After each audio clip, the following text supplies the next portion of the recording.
ওনার আলোচনা শুনলে দেহের রক্ত টকবক করে ফুটতে থাকতো। আল্লাহু আকবার, আল্লাহু আকবার, আল্লাহু আকবার।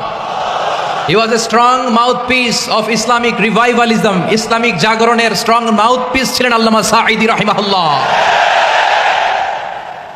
অনেক দোয়া পেয়েছেন। আমরা পড়েছি, এমন জীবন তুমি করিবে গঠন, মরণে হাসিবে তুমি, কাঁদিবে ভুবন। গোটা বিশ্বকে তিনি কাঁদিয়েছেন। আল্লামা যখন ইন্তেকাল করলেন, আমি তখন মালয়েশিয়া থেকে যুক্তরাষ্ট্রে একটা কনফারেন্সে যোগ দিতে যাচ্ছি, কাতার এয়ারলাইন্সে। মালয়েশিয়া থেকে দোহাতে নামলাম। দোহায় যখন আমার ট্রানজিট, তখন শুনতে পেলাম যে আল্লামা বিদায় নিয়েছেন। সোশ্যাল মিডিয়ায় শুনে বিশ্বাস করতে পারলাম না। মুহূর্তের মধ্যেই মাসুদ সাইদি ভাইকে মেসেজ করলাম, উনি কোনো উত্তর দিতে পারলেন না। মাসুদ ভাইয়ের সাথে যখন কোলাকুলি করি, আমাদের শামীম ভাইয়ের সাথে যখন কোলাকুলি করি, মনে হচ্ছে আল্লামা সাইদির ঘ্রাণ পাই। শরীরটা লিটারালি কাঁপছিল, নিজেকে মানাতে পারছিলাম না, বিশ্বাস করতে পারছিলাম যে আসলে আল্লামা বিদায় নিয়েছেন। ইন দ্য মিন টাইম আমার সেকেন্ড ফ্লাইট, দোহা টু নিউ ইয়র্ক, 12 ঘন্টার ফ্লাইটে উঠলাম। ইন্টারনেট থেকে বিচ্ছিন্ন হলাম। নামার পরে শুনলাম আল্লাহু আকবার, যেখানে ওনাকে কবরস্থ করার কথা ছিল সেখানেও কবর দিতে দেওয়া হয় নাই। ছবিগুলো দেখতে লাগলাম, হাসিমাখা মুখ, হাসিমাখা নিথর দেহটা, মরণে হাসিবে তুমি, কাঁদিবে ভুবন। From east to west, from north to south, the entire globe, গোটা বিশ্ব ওনার জন্য কেঁদেছে, গোটা বিশ্ব কেঁদেছে। কাবার গিলাফ ধরে ধরে মানুষ চিৎকার করেছে। এর চেয়ে শ্রেষ্ঠ মৃত্যুকার হতে পারে? আমাদের আল্লামার আর কি পাওয়ার ছিল বলেন? আর কি পাওয়ার ছিল?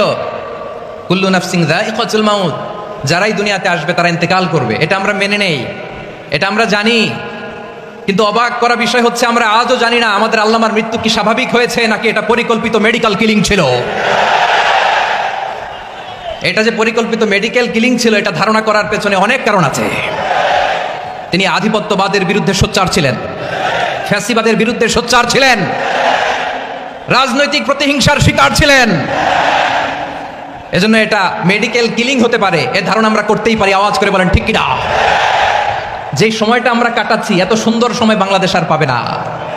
আমাদের জন্মের পর থেকে এরকম চমৎকার সময় আমরা পাই নাই। এটাই আসল সময়।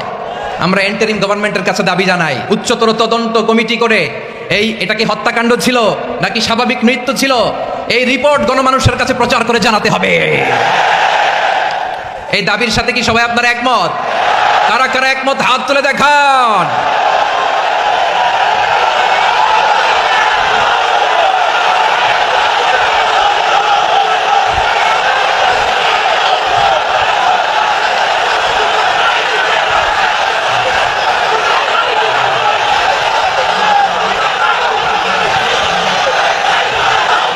আমার প্রিয় ভাইয়েরা, প্রিয় চট্টলাবাসী, আল্লাহ তাআলা তার এই মুখলেস গোলামকে তার জান্নাতুল ফেরদাউসের মেহমান হিসেবে কবুল করুক, তার জীবনের সকল খেদমাগুলোকে কবুল করুক, জান্নাতুল ফেরদাউসের আলা মাকামে তাকে মেহমান হিসেবে কবুল করুক।